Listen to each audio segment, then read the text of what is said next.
One of the only things that could get Democrats off their feet last night was cheering for Ukraine, not for America. The party that wants to put America last. They've allowed their Trump derangement syndrome to stop them from celebrating America. Democrats behaving like children would be the least surprising thing of the night.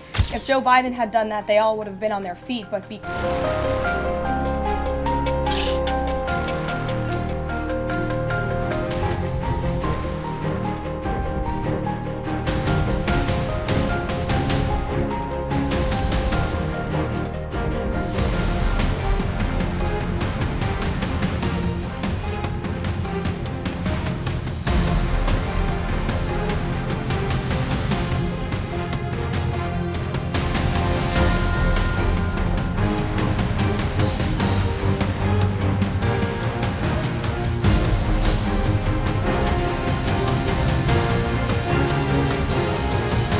But President Trump campaigned on behalf of and grew very close to the Gold Star families. He promised them accountability.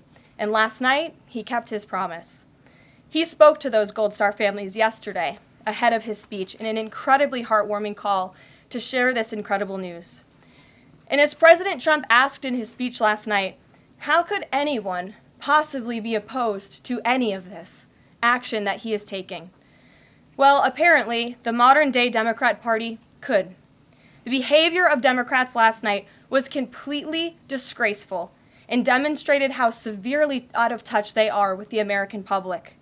It was the most shameful moment in the history of presidential addresses in that beautiful chamber. In what was supposed to be a unifying moment for our country, Democrat members of Congress instead screamed at the President of the United States, who was just overwhelmingly reelected by their constituents, walked out of the chamber, and worst of all, they disrespected the American people. Democrats didn't stand to keep men out of women's sports. They couldn't even clap for a girl who got her head smashed in by a man on a volleyball court. Democrats didn't stand for an innocent and beautiful child who is surviving brain cancer. They opposed eliminating taxes on tips and Social Security. They didn't stand in favor of cutting taxes for hardworking Americans. They couldn't even clap for two mothers whose daughters were killed by illegal aliens. One of the only things that could get Democrats off their feet last night was cheering for Ukraine, not for America. Last night was a very clarifying moment for our country. The Democrats exposed themselves as the party of insanity and hate, the party that wants to put America last.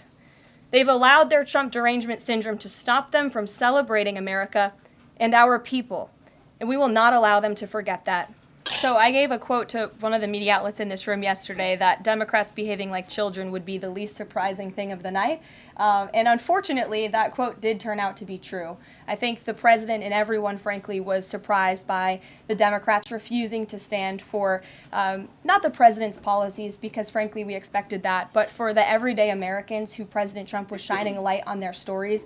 Mark Fogle, for instance, an American school teacher who was detained by the Russians. President Trump freed him. If Joe Biden had done that, they all would have been on their feet, but because of it came from President Trump, they weren't. So we think it's very sad, but we're very proud of the president today, and the American people are the people that this president cares about most, and the reviews are in, and everybody loved his speech. What does it say that the Democrats, while they couldn't stand for Americans or stand for victims, they stood for war and clapped for war and clapped for 5 more years of war?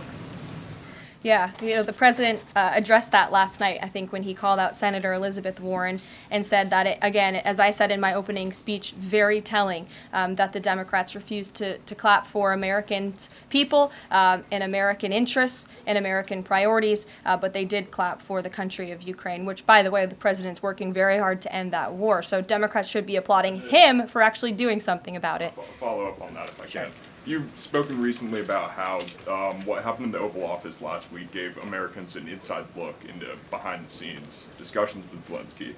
Is this how he treated Joe Biden and just treated him disrespectfully and received billions of dollars? Well, it's a very interesting question. I don't know if anybody in here asked my predecessor who stood at this podium about that, but there was a report from NBC News that President Biden also got increasingly frustrated with President Zelensky when he was handing out blank checks and President Zelensky kept asking for more. Joe Biden was quite frustrated with that. So again, as I've said repeatedly, Friday revealed the frustrations that this administration has had in closed-door negotiations with the Ukrainians. However, President Zelensky did put out a statement yesterday, which we believe is a positive step forward, and National Security Advisor Mike Waltz has been talking to his Ukrainian counterparts, and so we're in the midst of this, and we'll see what happens next. Caitlin. Thanks.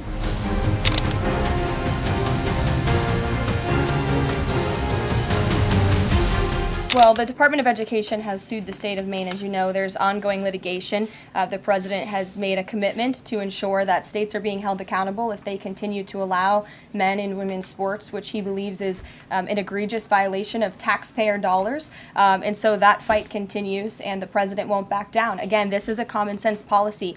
80% of the American people, including more than 60% of Democrats, do not want men and women's sports. So the president will stand by this commitment.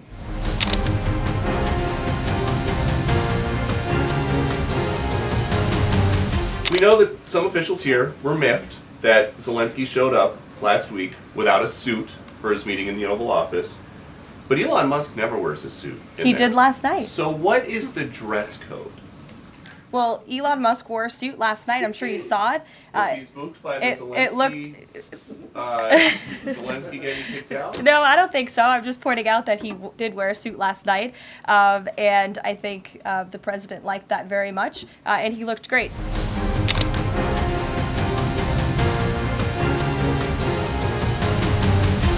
President Trump said there will be a little disturbance, but we're okay with that.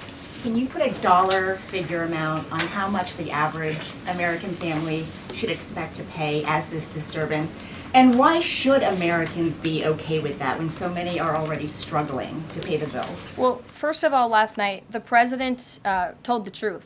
And he was realistic, and he level set with the American people. And I think, frankly, it's very refreshing, and everybody in this room should be very grateful that we have a president who tells the truth about the reality of the economic situation that we are in, unlike the previous president who lied to everybody's faces, saying inflation was transitory, saying it was under control, saying that the border was secure, when none of that was true. So the president is being frank and honest, and the American people elected this president to have monumental reform and change, including rebuilding our manufacturing base in this country, standing up to foreign nations who have been ripping off our country for decades, and that requires a little bit of disruption. That requires a lot of effort and work that this president is focused on doing. With that said, as the president said last night, his administration is wholeheartedly committed, of course, to ending the inflation nightmare caused by the Biden administration. Look at the deregulation efforts. Look at the president's push last night in his speech for Congress to pass tax cuts, to end taxes on Social Security and overtime pay for hardworking Americans, end taxes on tips. We need Congress to get that done because that's going to put more money back into the pockets of the American people. And I didn't even mention energy. Look at the president's approach and focus on unleashing the might of our energy industry. We know that's the #1 driver of inflation. He's been slashing back a lot of the burdensome regulation from the previous administration to unleash our energy industry here at home, which will drive down costs. He said he is committed to making America affordable again. He did it in his first term, and Americans can trust him to do it again.